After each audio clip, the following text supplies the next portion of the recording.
Due to an altercation between the daughters at school, a daughter yells at her kneeling father. He may only beg pardon in front of a well-known politician. As the two make their way home, Minji laments having an ordinary father and sobs bitterly. She merely regretted having been born. She left her father on the streets by himself. Later that evening, Hyori confronts Minji, and the two continue to fight. Minho, Hyori's lover, kicks Minji at that same moment. When Minji labels them juvenile, Minho hits her. Running ahead, Hyori throws a rock toward Minji. Blood splatters on the ground when Minji's head strikes another rock. After realizing their error, Minho forbade anyone from calling 911.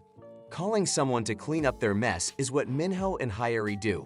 While Mr. Kim waits for Minji, he prepares supper. Minho and Hyori visited Kai, who intended to crush Minji's body. The following morning, Mr. Kim walks by the scene of Minji's assault and spots a recognizable hair tie. His veins bulge as Mr. Kim phones her pal. Although Hyori and Minho are preoccupied with what they accomplished, Mr. Kim approaches unexpectedly behind them. Mr. Kim asks Hyori while Minho grabs him in surprise if she owns the hair tie. He recalls his time as a sergeant in the military as Minho cautions him, insistently requesting to be dismissed. Minho tears Mr. Kim's clothing, demands a fight displaying the many scars on his body. Minho is swiftly attacked, and he throws him to the side, then inquires as to Minji's location. A former sergeant in the Special Forces, Minho is being choked by Mr. Kim as Hyori yells. Minho makes a call to him. Well, at a separate location, someone is urged to pay off debts by Mincheol. Mr. Kim opens the door and ties one of them up right away. When he inquires about Minji, Mincheol leaps out the window. In his haste, he sprints but trips over a string. Mr. Kim follows him stealthily. After receiving a beating, Mincheol reveals how they interact with one another. Mr. Kim says he will sue him after breaking his arms. According to Mr. Kim, they also broke the law. But Mincheol argues that since they are minors, they will be granted another chance. The door to Mr. Kim's briefcase takes the papers out and puts his pistol together. Injuring Mincheol by shooting him in the leg weeps with agony. After he issues a warning, Mincheol's phone starts to ring. That Minji is dead is implied by the telegram. Mr. Kim tears and lowers his hand. He phones them, but the communication has already been removed. Mr. Kim asks Mincheol to get in touch with them once more. Mincheol is choked, but the father stabs Mr. Kim and requests Mincheol be released from his debt. Mr. Kim attempts to stab Mincheol by grabbing the knife, but cops were called. Although Mr. Kim was detained, the authorities are unable to identify him. Right then, when Mr. Kim's phone rings, it is clear that Minji is the caller. Mr. Kim unties himself quickly from the shackles. The officer notices the other unconscious as he turns to face him. He's pinned to the wall by Kim. He takes the call and tells him to keep quiet. The phone was disconnected since no one answered it. Mr. Kim departs the station as his veins pop. Director of the National Special Operations Department Kang Guk-tol then and his crew shows up to find Mr. Kim. Mr. Kim visited a taekwondo facility and met Han-soo Song. Although he is not yet certain, he informs him that Minji is dead. He didn't dispose of the phone. I'm waiting for another call, but the special ops team has him under surveillance. Han-soo offers to assist him and defeats the director of special operations and his group.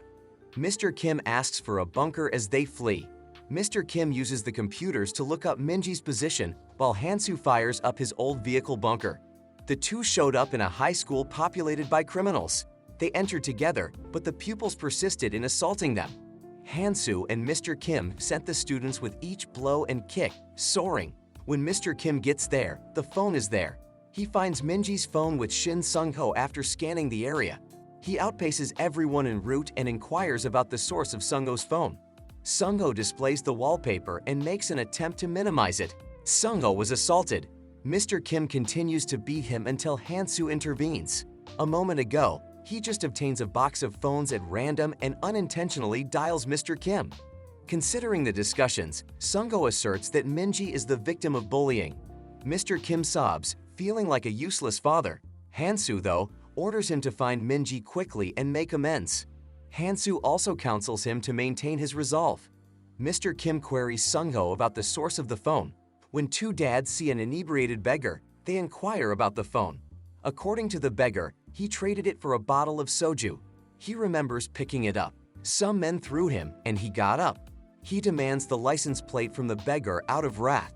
The beggar mentions the make and model of the car, but cannot recall the license plate. Near the docks, men unlock the car and find Minji still inside. Her body was placed in a bag and abandoned in a freezer storage. Kai intends to extort money from Ju Kang-chan, Hyeri's father. Nevertheless, Saemin stabs him and then stores his corpse in the freezer storage facility. Minji has not expired. Mr. Kim examines the CCTVs and determines the location of the vehicle, but they are abruptly struck by another car. Mr. Kim learns where Minji is. Gukchol commands Mr. Kim to emerge while pointing a gun at them. In an effort to buy Mr. Kim some time, Hansu bunker vehicle blows up, and Mr. Kim jumps into a river. Hansu and Gukchol are engaged in a vicious battle as his troops approach. Hansu launches his signature motion, a 4-spin jumping back kick. They both plunge off the bridge. As Mr. Kim gets to the docks, he finds the automobile and blood trails. Minji tries to leave and knocks on the door to ask for assistance. She sobs while looking for her father. When the door opens, Kai enters and hears footsteps. Minji is afraid to utter a sound. When tackling Kai, the policeman, who is still alive, is stabbed. Minji witnesses the police officer's fatal fall. He considers threatening Ju Kang-chan just then. He calls Kai and leaves a message. He requests a meeting so they may discuss Hyeri's error. Then Kai loses his cool and demands hush money. He makes the threat to expose Hyeri as a killer. Hyeri is reassured by Kang-chan that nothing will occur before he departs. As Kai turns to go, he sees Minji through the opening in the door. Closing the door is Minji. Saemin is already in Mr. Kim's office when Kai calls him. Burger challenges him and displays Minji's phone. Kai picks up the call in the interim, but a different team calls him to confirm that Kang-min, his adoptive son, is on the way. Mr. Kim is pursuing Saemin. A dying girl and Ju Kang-chan's name are mentioned by Saemin. Mr. Kim asks for more details, but Saemin jumps and grabs onto a steel cable, but he slips off and falls to his death. Kai got a call from the previous team, informing him that the office had been attacked. They must search for Burger and Saemin. Kai commands. Burger succeeds in getting into a car, but Mr. Kim finds him and unlocks the door. Frightened for his life, Burger says Minji is in the freezer storage facility. Just then, Mr. Kim is struck nonetheless. He instantly assaults them. Burger steals a truck and flees, but Mr. Kim is able to catch up with him. Mr. Kim emerges from the truck carrying Burger as it crashes into the water. Minji is beginning to freeze in the meantime. After coming up with a plan, Kai offers to release Minji in exchange for a bargain. He intends to treat Ju Kang-chan and himself as adversaries. After witnessing him kill someone, Minji declines. Burger arrives shortly after with Mr. Kim, challenges Kai, but Kang-min gets in the way. Despite Kang-min's best efforts, Mr. Kim manages to break his fingers. Mr. Kim, incensed, queries if Kang-min is one of them. Kang-min takes off his coat and picks up the argument with Mr. Kim again. Mr. Kim has his shoulder broken by Kang-min, but he counterattacks and heals it. Kang-min is able to break Mr. Kim's fingers as they continue. Nevertheless, Mr. Kim grabs him and uses jujitsu to subdue him. Kai becomes involved, and Kang-min flees. Mr. Kim attacks Kai, but Kang-min defends him. He takes out a knife and declares that he will murder Mr. Kim. Mr. Kim blocks all of Kang-min's attacks before regrappling him. Even though Kang-min bites his legs, he still falls short to Mr. Kim. The door is unlocked. Kai notices. Mr. Kim believed it to be finished when Kang-min stood back up. Mr. Kim makes an attempt to kill him but stops since Minji is his age.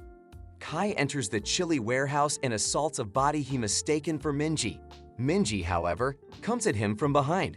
When Mr. Kim enters the warehouse, he finds Kai lying on the ground next to a woman's hair. As he looked around, he noticed Minji's writing on the ground. That she's still alive makes him happy. He is irate because he has been exposed to Ju Kang-chan's name all day. He then departs in search of Minji. Minji hears Mr. Kim shouting her name as he races around, but she initially believed that she was just hearing things. Mr. Kim sees Minji on the highway as he continues to yell from the top of the crates. Thanks for watching. Don't forget to subscribe, like, and share this article. Also, make sure the notification bell is turned on so you may be notified anytime I upload a new video. Let me know what you think of the story by leaving a comment in the space provided. Find out what is going to happen in Part 2.